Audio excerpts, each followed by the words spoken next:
Venkateswara polity academy,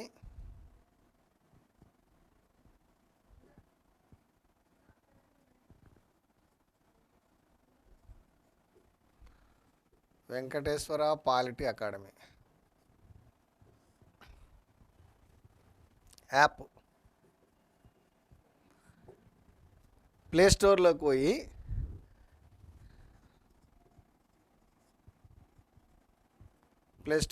పోయి app download చేసుకొని 50 రూపాయలు పే చేస్తే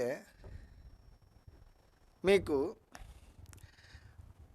వెంకటేశ్వర పాలిటీ అకాడమీలోని పాలిటీ వీడియోలతో పాటు ప్లస్ గ్రూప్ 2 ప్రిలిమినరీకి సంబంధించి గ్రూప్ 2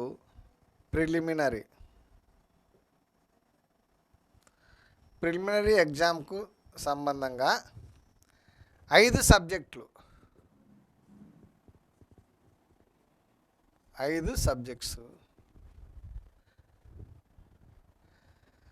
రెగ్యులర్గా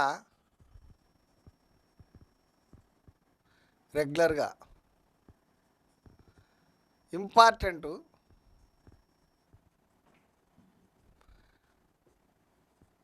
బిడ్ బ్యాంకు అందించబడును.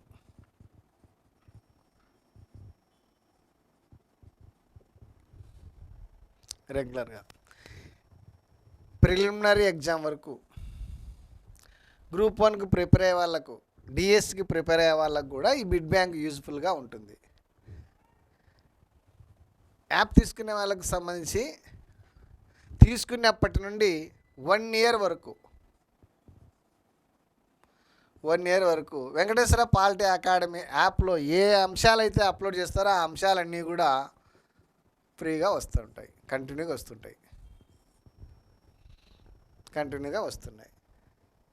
అలా బిడ్ బ్యాంక్తో పాటు పాలిటీ వీడియోస్, ఇంకా ఇతర రకాలైన సబ్జెక్టుల వీడియోలు మీరు పొందాలనుకుంటే వెంకటేశ్వర పాలిటీ అకాడమీ అనేటువంటి ఈ యూట్యూబ్ ఛానల్ని ప్లే స్టోర్లోనికి పోయి యాప్ డౌన్లోడ్ చేసుకొని 50 రూపాయలు పే చేస్తే మీకు ఈ వీడియోలు రెగ్యులర్గా అందించబడుతూ ఉంటాయి. చాలా యూస్ఫుల్గా ఉంటాయి. ఓకే. పట్టణ నగరపాలక సంస్థలు, పట్టణ నగరపాలక సంస్థలు 74వ రాజ్యాంగ సవరణ చట్టం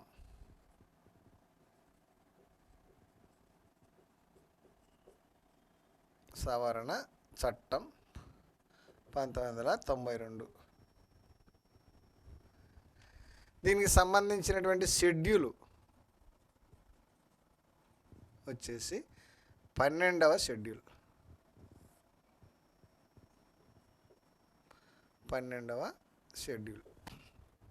74వ రాజ్యాంగ సవరణ చట్టము. పట్టణ నగరపాలక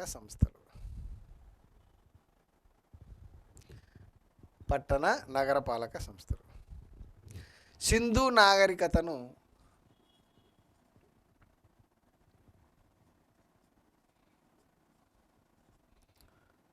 పట్టణ నగరపాలక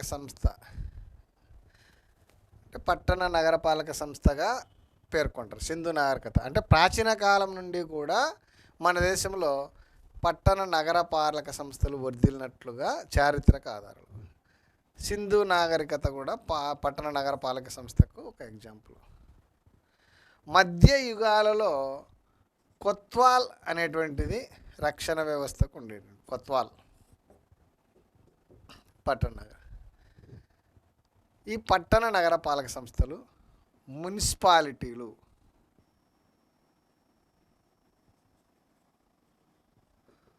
ఇది మున్సిపం ఆర్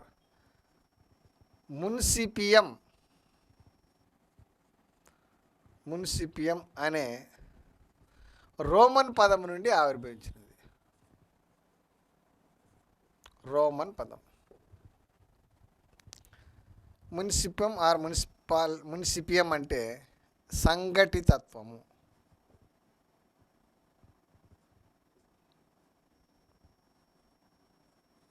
సంఘటితత్వం. మున్సిపియం ఆర్ మున్సిపం ఆర్ మున్సిపియం అనేది సంఘటితత్వం. 1985లో రాజీవ్ గాంధీ, ఈ రాజీవ్ గాంధీ ప్రభుత్వ కాలంలో మొదటిసారిగా కేంద్ర మంత్రిమండలిలో ఈ పట్టణాభివృద్ధికి సంబంధించినటువంటి మంత్రిత్వ శాఖను ఏర్పాటు చేయడం జరిగింది. అయితే 65వ రాజ్యాంగ సవరణ ద్వారా 65వ రాజ్యాంగ సవరణ, ఈ 65వ రాజ్యాంగ సవరణ బిల్లును పట్టణ నగరపాలక సంస్థలకు రాజ్యాంగ ప్రతిపత్తి కల్పించాలనే ఉద్దేశంతో 65వ రాజ్యాంగ సవరణ బిల్లును పార్లమెంట్లో ప్రవేశపెడితే అప్పుడు లోక్సభ రద్దు కావడము, ఆమోదించకపోవడము వలన ఈ బిల్లు వీగిపోయింది. 1992లో పివి నరసింహారావు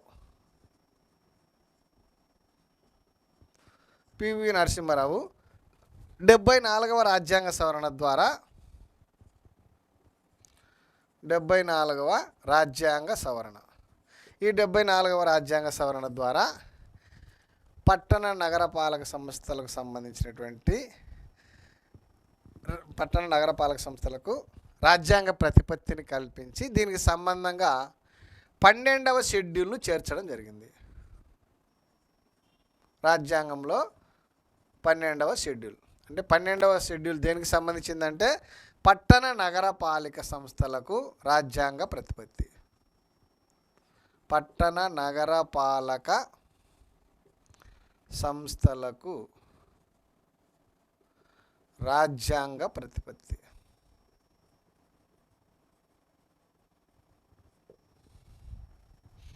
పన్నెండవ షెడ్యూల్లో చేర్చడం జరిగింది. దీనికి సంబంధంగా రాజ్యాంగ ప్రతిపత్తి కల్పించడం వలన దీనికి 12వ షెడ్యూల్ చేర్చి 18 అంశాలపైన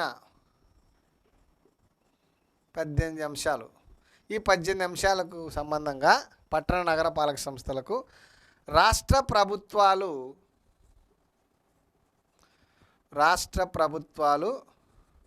అధికారాలు బదిలీ చేయవలసి ఉంటుంది. రాష్ట్ర ప్రభుత్వాలు అధికారాలను బదిలీ చేయవలసి ఉంటుంది. 18 అంశాలు. ఈ 18 అంశాలలో 11 అంశాలు ఖచ్చితంగా నెరవేర్చవలసినటువంటివి. ఖచ్చితంగా. మిగిలినటువంటి 7 అంశాలు వచ్చేసి ఐచ్ఛికం, వాలంటీర్ ఐచ్ఛికం. మిగిలినటువంటి అంశాలు ఐచ్ఛికం. పట్టణ నగరపాలక సంస్థలకు సంబంధించినటువంటి రాజ్యాంగ సవరణ చట్టం 74వ రాజ్యాంగ సవరణ చట్టం.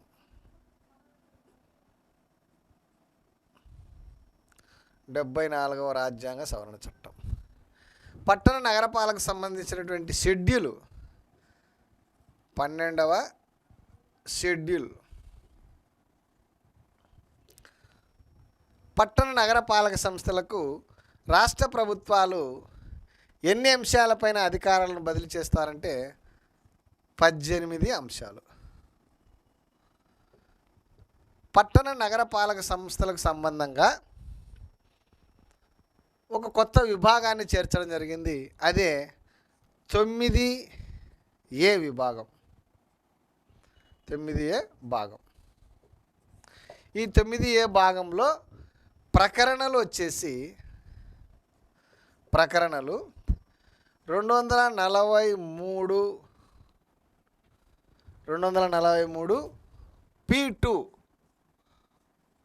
243 ZG వరకు ఉన్నటువంటి ప్రకరణలలో పట్టణ నగరపాలక సంస్థలకు సంబంధించినటువంటి అంశాలను పొందుపరచడం జరిగింది. 18 అంశాలు. ఈ 18 అంశాలలో 11 అంశాలు ఖచ్చితంగా నెరవేర్చవలసినటువంటివి. మిగిలినటువంటి 7 అంశాలు ఐచ్ఛికము. మిగిలిన 7 అంశాలు ఐచ్ఛికం. 74వ రాజ్యాంగం, పట్టణ నగరపాలక సంస్థలకు సంబంధించినటువంటి రాజ్యాంగ సవరణ చట్టము 74వ రాజ్యాంగ సవరణ చట్టము.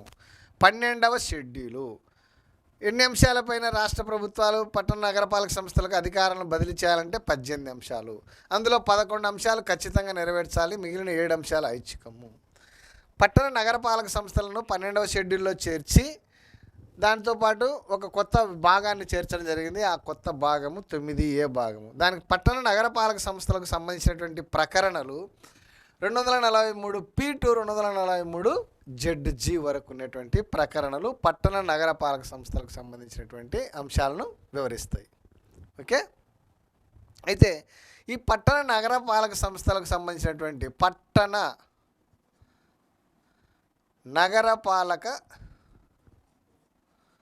నగరపాలక సంస్థలు, దీనికి సంబంధించినటువంటి రకాలు, పట్టణ నగరపాలక సంబంధించినటువంటి రకాలు 5 రకాలు. మెట్రోపాలిటన్ నగరాలు.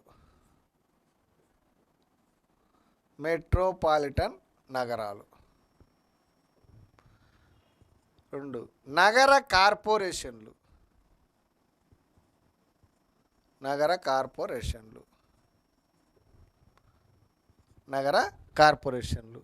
3 మున్సిపాలిటీలు.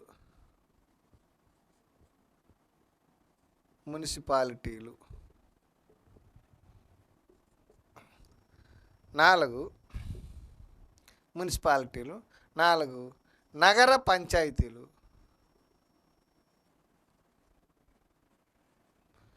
నగర పంచాయతీలు. తర్వాత వచ్చేసి టౌన్షిప్లు.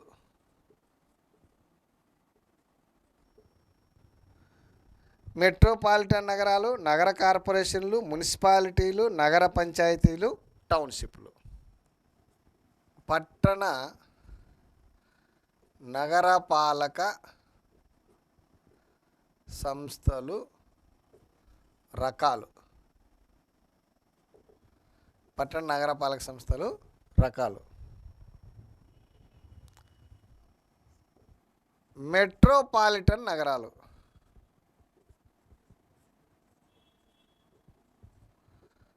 మెట్రోపాలిటన్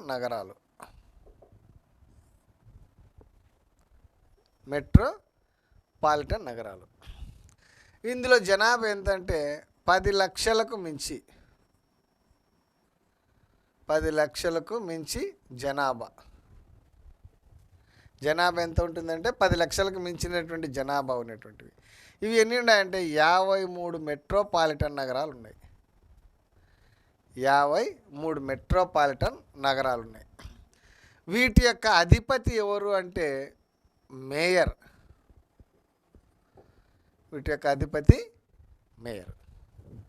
మెట్రోపాలిటన్ నగరాలు ఎన్ని ఉన్నాయంటే మన దేశంలో 53 ఉన్నాయి. 10 లక్షలకు మించి జనాభా ఉన్నటువంటి నగరాలనే మెట్రోపాలిటన్ నగరాలు అంటారు. వీటికి వచ్చేసి 53 ఉన్నాయి మన దేశంలో. వీటికి యొక్క అధిపతి వచ్చేసి మేయరు. వీటి యొక్క వార్డు మెంబర్లను ఏమంటారంటే, వార్డు సభ్యులను కార్పొరేటర్లు అంటారు.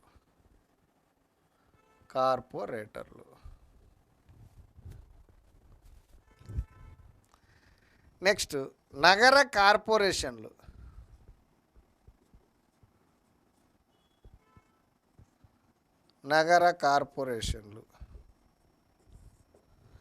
జనాభా 3 లక్షలకు మించి జనాభా కలిగినటువంటివి. ఇలాంటి నగర కార్పొరేషన్లు 213 ఉన్నవి. వీటి యొక్క అధిపతిని కూడా మేయరే అంటారు. వీటిలో ఉండేటువంటి వార్డు సభ్యులను కూడా కార్పొరేటర్లు అంటారు.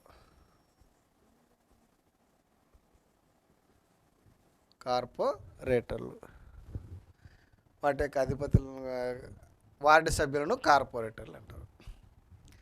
తర్వాత వచ్చేసి మున్సిపాలిటీలు.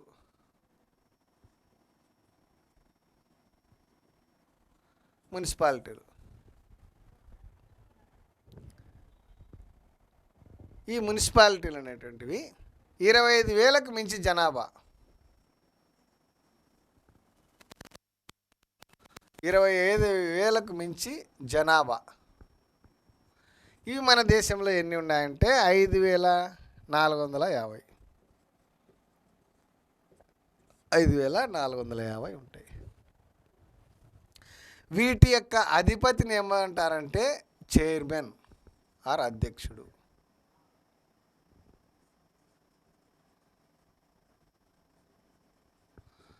చైర్మన్ ఆర్ అధ్యక్షుడు. వీటి యొక్క వార్డు సభ్యులను ఏమంటారంటే కౌన్సిలర్లు అంటారు. వీటి యొక్క వార్డు సభ్యులను కౌన్సిలర్లు అంటారు. 25,000కు మించి జనాభా ఉంటుంది. 5,450 ఉన్నాయి. వీటి యొక్క అధిపతిని చైర్మన్ అంటారు. వార్డు సభ్యులను కౌన్సిలర్లు అంటారు. నెక్స్ట్ వచ్చేసి నగర పంచాయతీలు.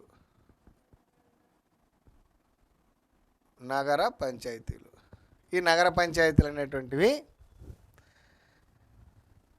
25,000 లోపు,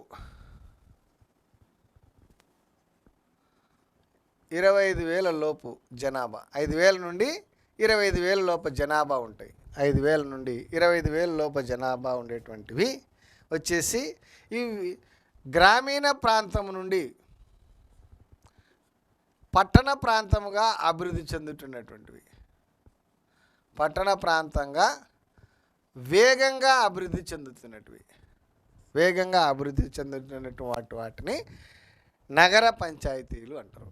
గ్రామీణ ప్రాంతం నుండి పట్టణ ప్రాంతానికి వేగంగా అభివృద్ధి చెందుతున్నటువంటివి వచ్చేసి నగర పంచాయతీలు. ఈ నగర పంచాయతీలు అనేటువంటివి గ్రామీణ ప్రాంతం నుంచి పట్టణ ప్రాంతానికి వేగంగా అభివృద్ధి చెందుతుంది. అలాంటి వాటిలో జనాభా ఎలా ఉంటుందంటే చదరపు కిలోమీటరుకు 400 మించి జనాభా ఉంటుంది. చదరపు కిలోమీటర్లకు శ్రామికులలో 75% మించి వ్యవసాయేతర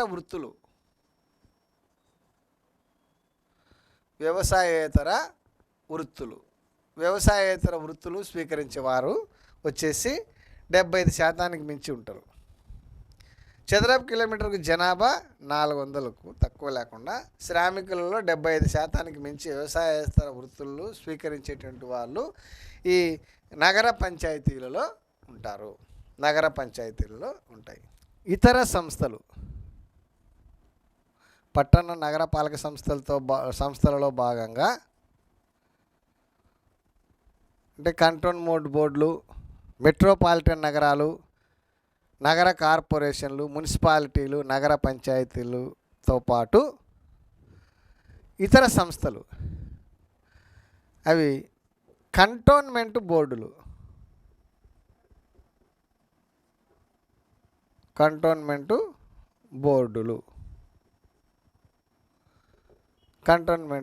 ఇవి ఎక్కడ ఏర్పాటు చేస్తారంటే ఇవి సైనిక నివాస ప్రాంతాలలో,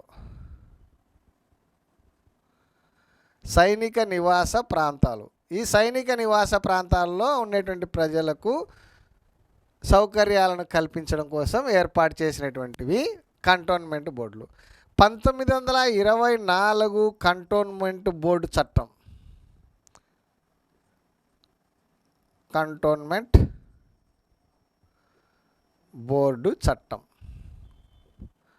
కంటోన్మెంట్ బోర్డు చట్టం ప్రకారం ఏర్పాటు చేయడం జరిగింది. ఇవి మన దేశంలో 63 కంటోన్మెంట్ బోర్డులు ఉన్నాయి. 63 కంటోన్మెంట్ బోర్డులు ఉన్నాయి. వీటి యొక్క పదవీ కాలం వచ్చేసి 3 సంవత్సరములు. రాజకీయ పార్టీల జోక్యము ఉండదు. రాజకీయ పార్టీల జోక్యం ఉండదు. రాజకీయ పార్టీల జోక్యం ఉండదు. ఇవి కేంద్ర రక్షణ శాఖ నియంత్రణలో ఉంటాయి. కేంద్ర రక్షణ శాఖ నియంత్రణ. కేంద్ర రక్షణ శాఖ నియంత్రణలో ఉంటాయి. పోర్టు ట్రస్టులు. పోర్టు ట్రస్టులు ఇవి ఎక్కడ ఉంటాయంటే, ఎక్కడ ఏర్పాటు చేయబడతాయంటే నౌకా నిర్మాణ ప్రాంతాలు. నౌకా నిర్మాణ ప్రాంతాలు, నావికాదళ నివాస ప్రాంతాలలో ఏర్పాటు చేస్తారు. ఇవి ఎన్ని ఉన్నాయంటే పోర్టు ట్రస్టులు 11 ఉన్నాయి. 11 పోర్టు ట్రస్టులు. 11 పోర్టు ట్రస్టులు ఉన్నాయి. ఇవి కూడా కేంద్ర రక్షణ శాఖ నియంత్రణలో ఉంటాయి. కేంద్ర రక్షణ శాఖ నియంత్రణ. కేంద్ర రక్షణ శాఖ నియంత్రణలో ఉంటాయి. కేంద్ర రక్షణ శాఖ నియంత్రణలో ఉంటాయి. నెక్స్ట్ టౌన్షిప్లు.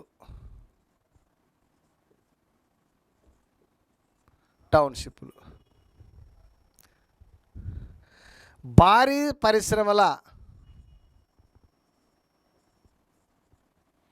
ఈ భారీ పరిశ్రమలు ఏర్పాటు చేసేటువంటి ఆ ప్రాంతాలలో, భారీ పరిశ్రమలు నిర్మించేటువంటి ప్రాంతాల్లో నివసించేటువంటి ప్రజల అవసరాలను తీర్చడం కోసము ఈ టౌన్షిప్లను ఏర్పాటు చేస్తారు. ఉదాహరణకు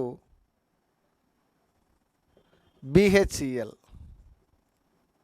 Bharat heavy electricals limited, Hyderabad పటాన్చెరులో ఉంది BHEL.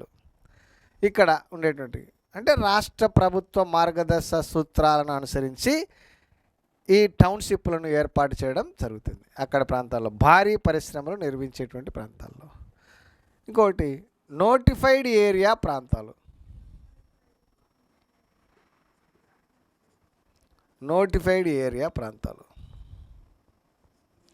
ఈ నోటిఫైడ్ ఏరియా ప్రాంతాలు అనేటువంటివి భవిష్యత్తు అవసరాలు,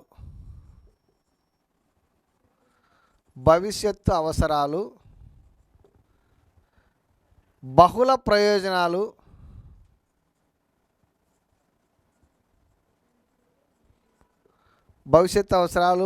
ప్రయోజనాలు, ఉన్నటువంటి ఆ ప్రాంతాల్లో నిర్మించేటువంటివి వచ్చేసి నోటిఫైడ్ ఏరియా ప్రాంతాలు. భవిష్యత్తులో రాబోయే అవసరాలను, బహుళ ప్రయోజనాలు ఉన్నటువంటి ప్రాంతాలలో ఏర్పాటు చేసేటువంటివే నోటిఫైడ్ ఏరియా ప్రాంతాలు. ఇవి పట్టణ నగరపాలక సంస్థలలో రకాలు. మెట్రోపాలిటన్ నగరాలు, నగర కార్పొరేషన్లు, మున్సిపాలిటీలు, నగర పంచాయతీలు, ఇతర సంస్థల కిందకు వచ్చేసి కంటైన్మెంట్ బోర్డులు, పోర్టు ట్రస్టులు, టౌన్షిప్లు, నోటిఫైడ్ ఏరియా ప్రాంతాలు. టౌన్షిప్లు, నోటిఫైడ్. మన దేశంలో మొత్తం మీదుగా స్థానిక సంస్థలు వచ్చేసి గ్రామీణ స్థానిక సంస్థలు మరియు పట్టణ నగరపాలక సంస్థలు అన్నీ కలిపి, గ్రామీణ స్థానిక సంస్థల్లో 3 రకాలు, పట్టణ నగరపాలక సంస్థలు 5 రకాలు, మొత్తం కలిపితే 8 రకాల స్థానిక సంస్థలు ఉన్నాయి. 8 రకాల స్థానిక సంస్థలు ఉన్నవి. ఓకే.